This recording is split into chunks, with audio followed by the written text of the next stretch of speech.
to Movie Monday. Okay. Okay. Can you give me some ideas? No. Yeah, that kind of sounds like a you problem. It is. Yeah.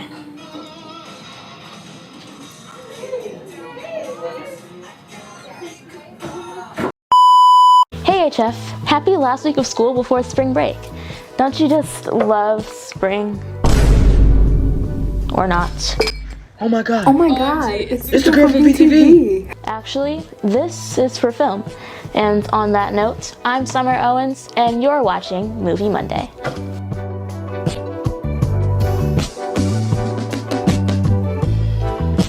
Our first film is from Nichelle Alexander, that was recently awarded a first-place exemplary rating at the IHSA Theater Awards. This is a huge accomplishment, and not to mention, she did it all herself. My dearest Jay, you know I'm not the type to write letters like this, but I found it appropriate for this occasion. It might be the best way to reach you before I arrive. It's been 27 months, 826 days, and over 20,000 hours since I last saw you. Life seems to have a hint of foreshadowing. Everything's reminding me of you. We're definitely close to meeting again.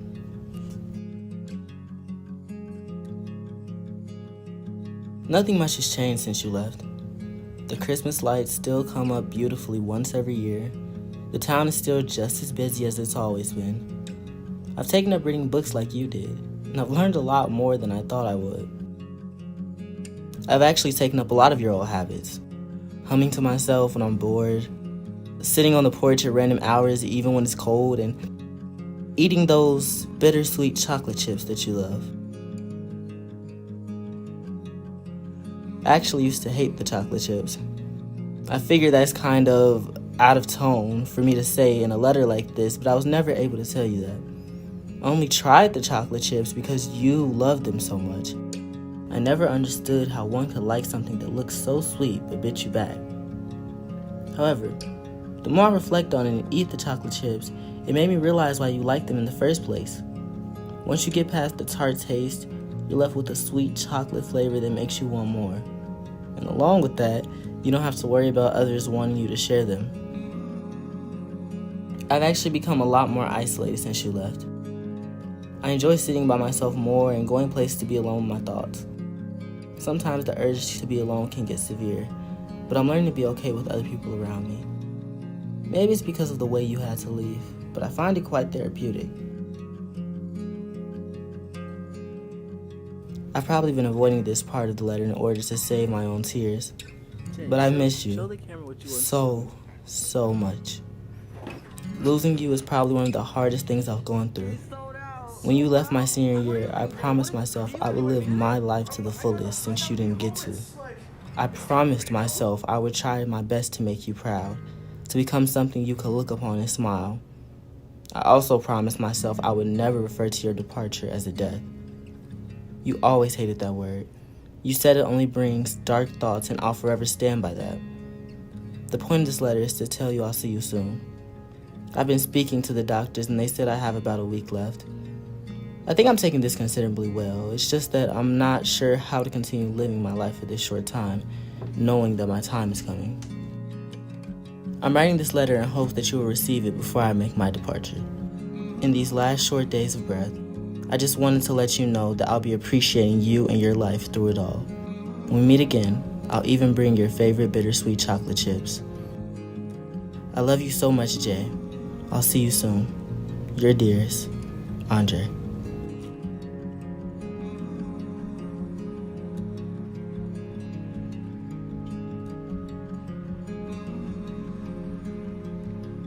Hey. Hey.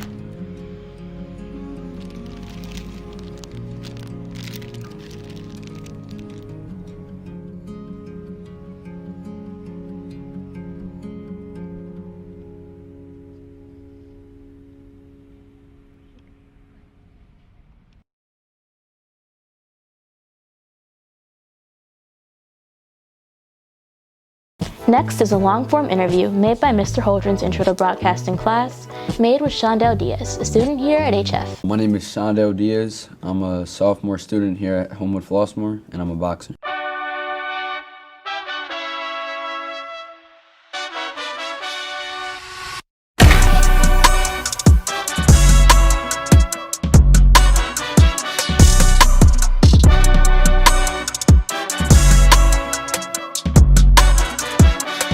started boxing at the age of 6 years old, and I got into it because my dad, he always wanted to toughen me up, and he wanted to separate me from the crowd because everyone was playing baseball, basketball, and I did too, but he just wanted to toughen me up. So he put me in boxing, and he was a boxing fan as well, so he just started training me at a young age.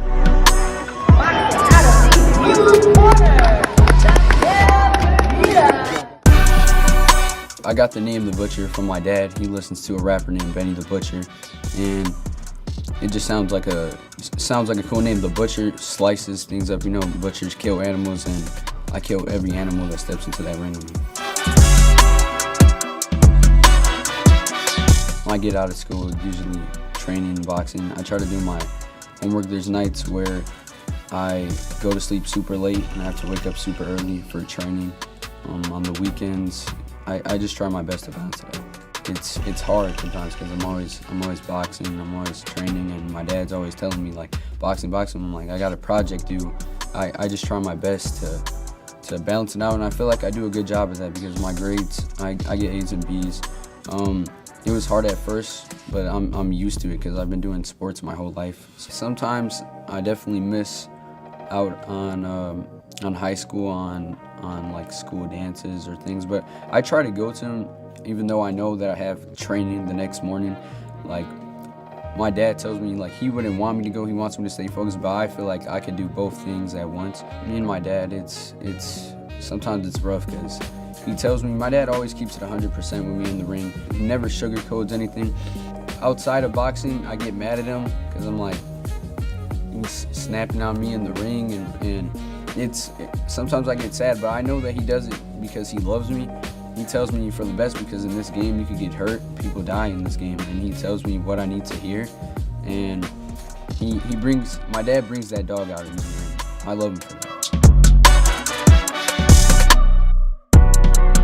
I just try my best to balance these things out. My friends make fun of me sometimes because I'm always in the gym, but they get mad at me like, oh, Shondell, come here, and I tell them like I have to train. It's not my fault. I mean, I have to train. This is what I do. I always try to have fun too. I'm not just always like, yeah, I just gotta do this. Like, I still like to have fun.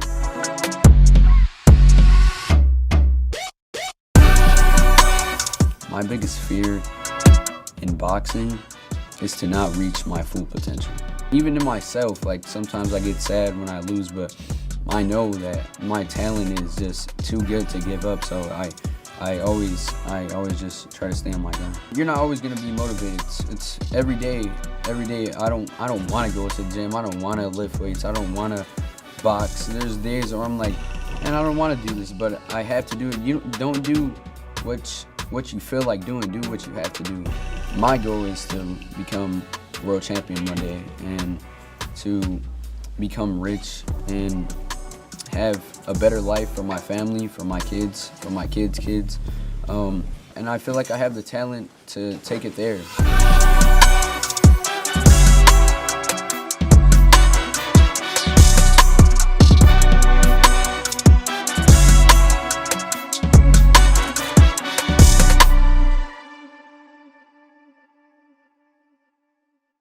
Last but not least is the 2023 Softball Team's Media Day video.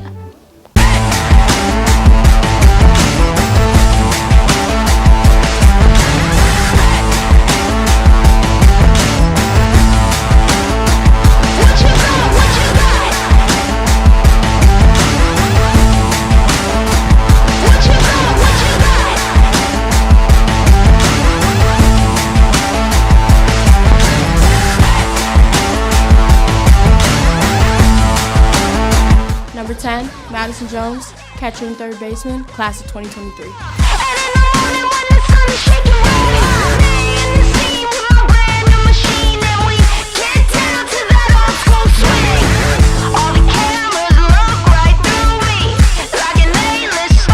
Number 11, Mary Holland, shortstop, class of 2023. Get down with your boom boom.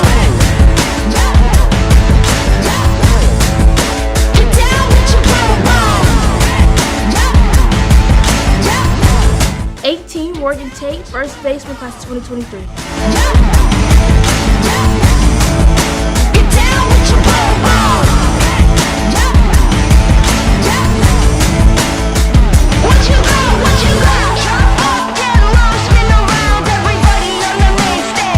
Number 7, Tony Purchase, catcher, class of 2024.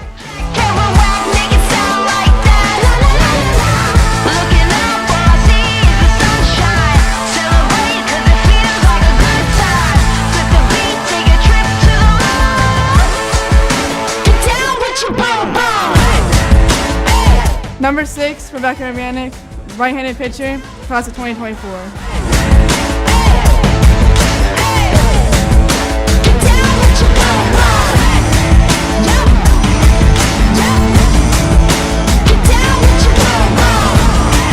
Number 3, Skylar Skinner, shortstop, class of 2025.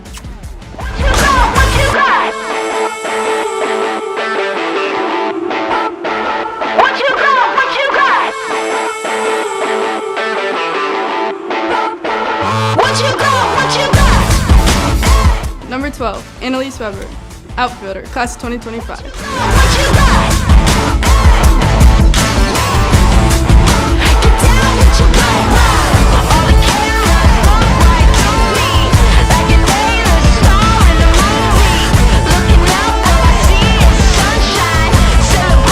Number 26, Maggie Frank, first baseman, outfielder, class of 2024.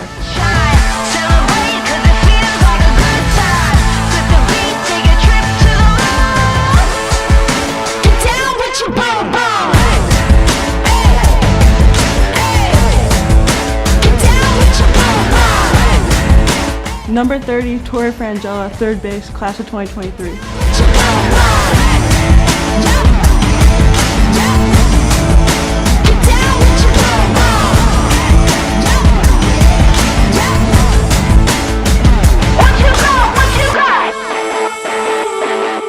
Number 4, Amani Johnson, center field, class of 2024. What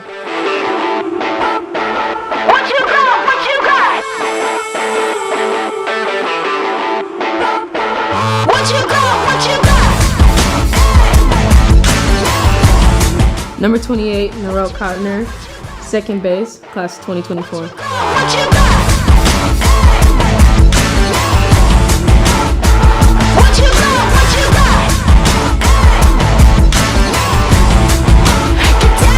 Number 16, Asia Bang, second base, pitcher, class of 2023.